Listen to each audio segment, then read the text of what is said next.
Assalamualaikum warahmatullahi wabarakatuh. Perkenalkan, nama saya Ria Sugiyarti, AB 2021 10120 dari kelas AB 21B jurusan Administrasi Bisnis semester 4.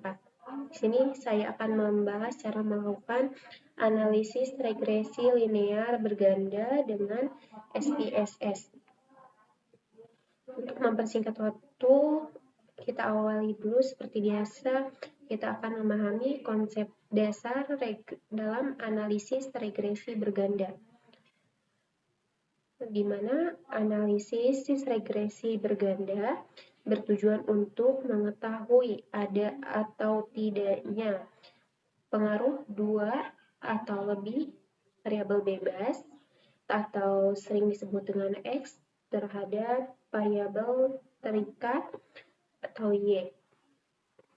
Jadi di sini tujuan dari regresi berganda adalah mengetahui pengaruh dua atau lebih variabel bebas.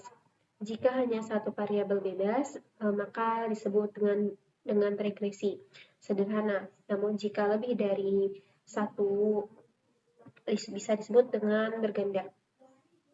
Di sini saya mempunyai data yang akan saya uji regresi berganda, di mana nanti kita akan mencari tahu apakah motivasi sebagai X1 dan minat sebagai X2 berpengaruh terhadap prestasi belajar.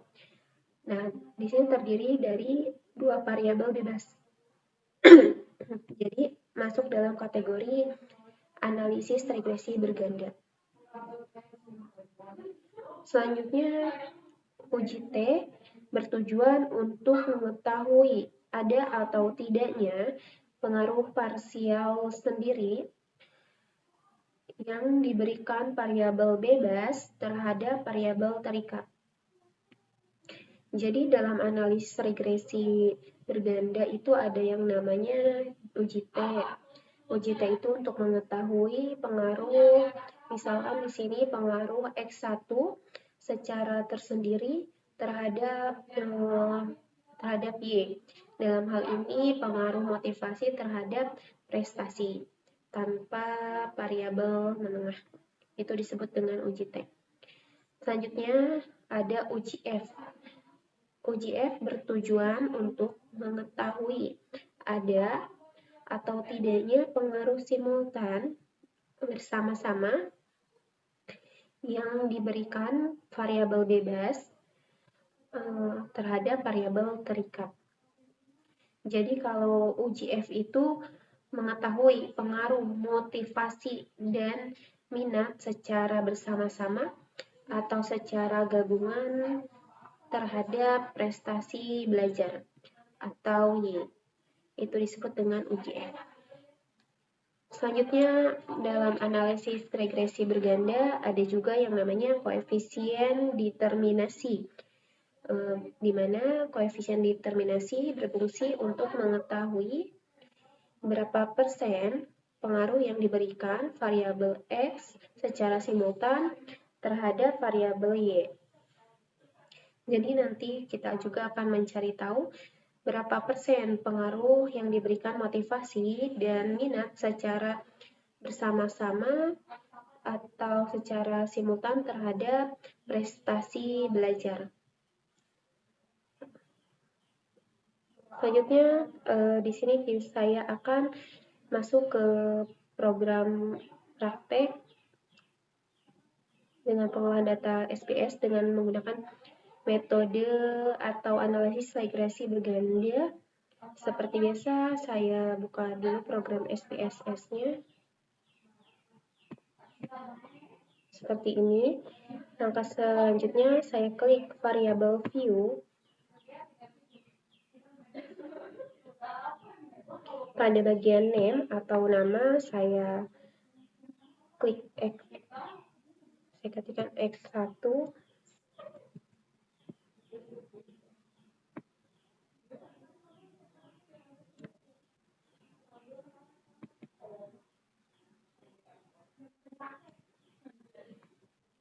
X1, kemudian saya klikkan X2, bawahnya lagi ya Y.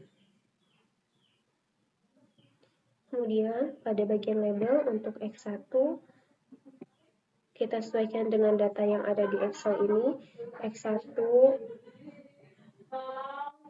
X1 motivasi, X2 minat, dan untuk Y ini prestasi.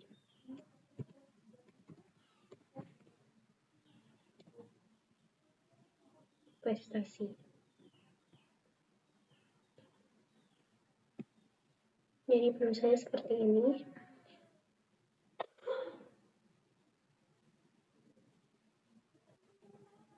Ini kita sudah menulis variabel-variabel yang akan kita uji. Untuk kolom desimal, red people itu menyesuaikan saja. Selanjutnya saya klik data view. Di sini muncul 3 variabel X1, X2, dan Y. Kita tinggal menginput data yang ada di Excel tadi ke program SPSS ini. Caranya, saya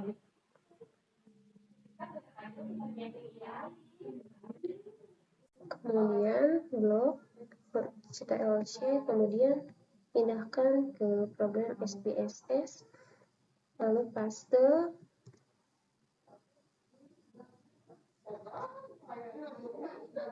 Di sini data sudah terinput, saya mempunyai 12 sampel data untuk menggunakan uji regresi berganda ini. Langkah selanjutnya, analisis data. Saya klik menu analyze, kemudian regression, kemudian linear. Kemudian pada variabel prestasi, saya pindahkan ke kolom dependent. Untuk motivasi dan minat, saya pindahkan ke independent.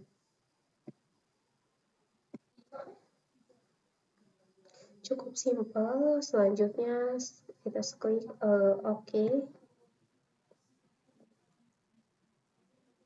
Nah, di sini sudah muncul untuk output regresi.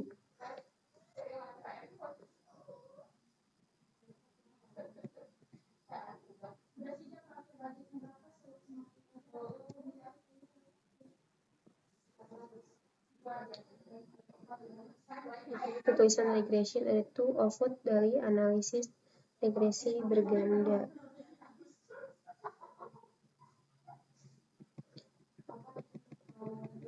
Mungkin kita akan menginterpretasi atau memahami hasil dari output ini untuk melihat ada atau tidaknya pengaruh variabel X terhadap Y.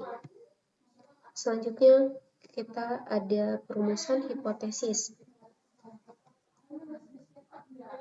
Yang pertama, di sini saya ada 3 hipotesis yang akan saya uji. Yang pertama, terdapat pengaruh motivasi terhadap prestasi. Selanjutnya ada terdapat pengaruh minat terhadap prestasi. Dan hipotesis yang ketiga adalah terdapat pengaruh motivasi dan minat secara simultan terhadap prestasi. Kita menggunakan tingkat kepercayaan 95% A atau sama dengan 0,05. Ini standar statistiknya seperti ini. Baik, selanjutnya kita bahas hasil dari output ini.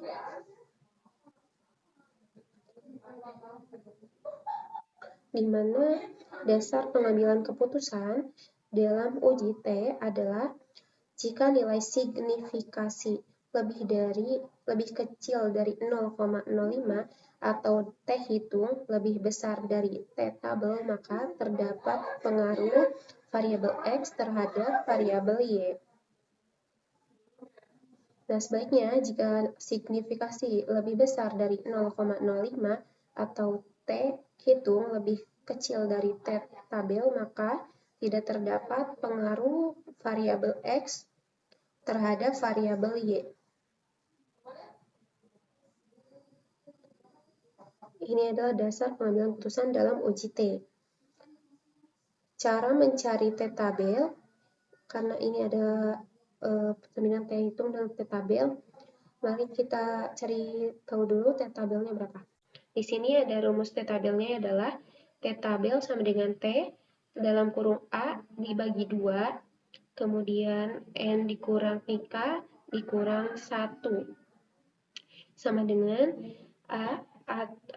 tingkat kepercayaannya 0,05 dibagi 2 sama dengan 0,025,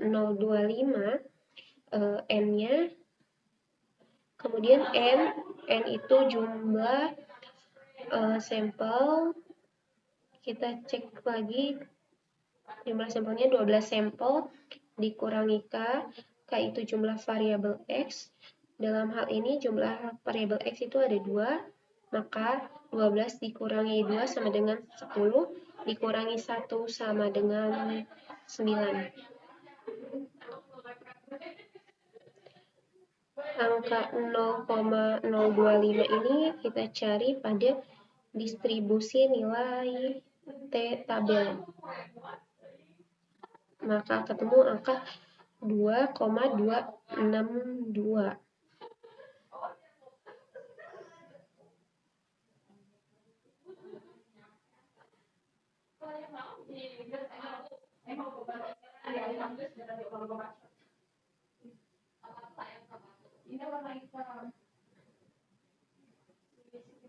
Nah, selanjutnya, dasar pengambilan keputusan dalam uji F, di mana jika nilai signifikasi lebih kecil dari 0,05 atau F hitung lebih besar dari F tabel, maka terdapat pengaruh variabel X secara simultan terhadap variabel Y. Sebaliknya, jika nilai signifikasi lebih besar dari 0,05 atau F hitung lebih kecil dari F tabel, maka tidak terdapat pengaruh variabel X secara simultan terhadap variabel Y. Seperti dalam uji T, kita cari F tabelnya. Rumus F tabel adalah K N dikurangi K adalah jumlah variabel aktivitas, ada 2 label variables, yakni variabel X1 motivasi dan X2 minat. Jadi ada 2, kemudian NK itu N itu jumlah sampel, 12 dikurangi K itu dikurangi 2, 10. Angka ini kita cari pada distribusi nilai F tabel. Untuk ketemunya sebesar 4,10. 4,10.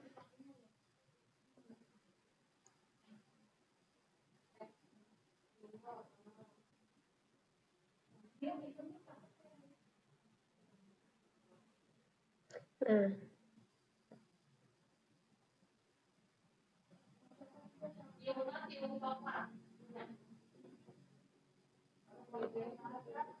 di sini saya sudah membuatkan ringkasan untuk pembahasan.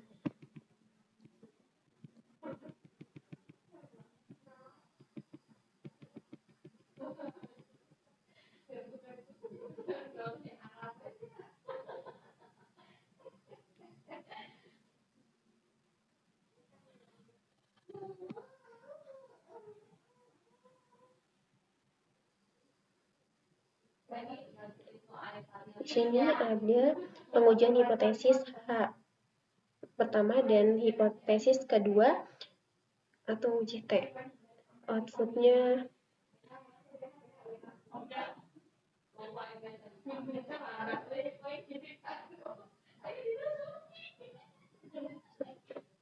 nilai signifikasi untuk variabel terhadap Y adalah sebesar 0,347.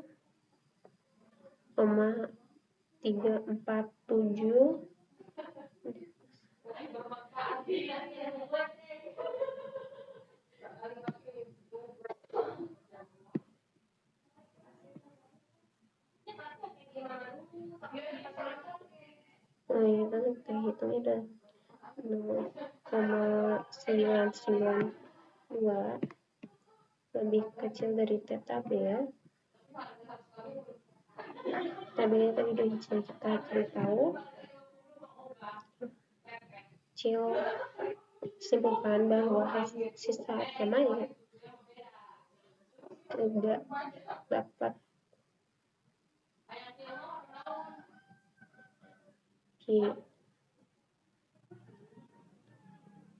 dipengaruhi terhadap prestasi.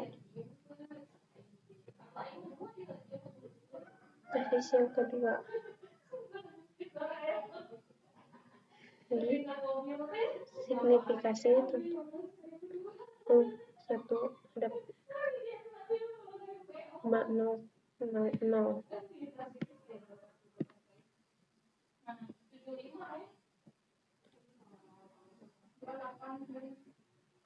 0,07 lebih kecil dari 0,05. Dihitungnya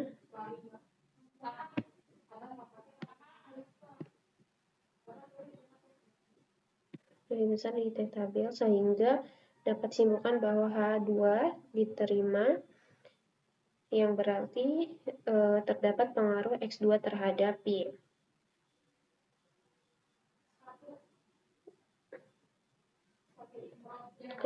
X2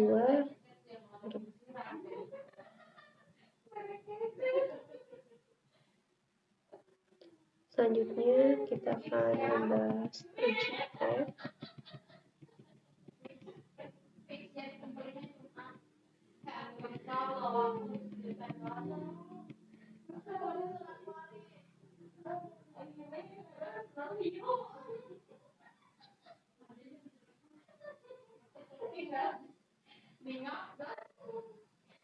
ANOVA ini sudah saya copy di sini.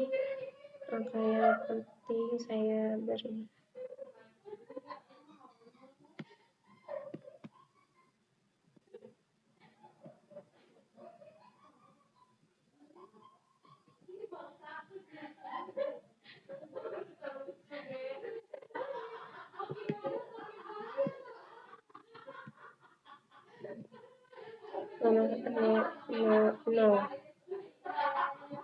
Lebih kecil dari 0,05 dan nilai F hitung sebesar 23,978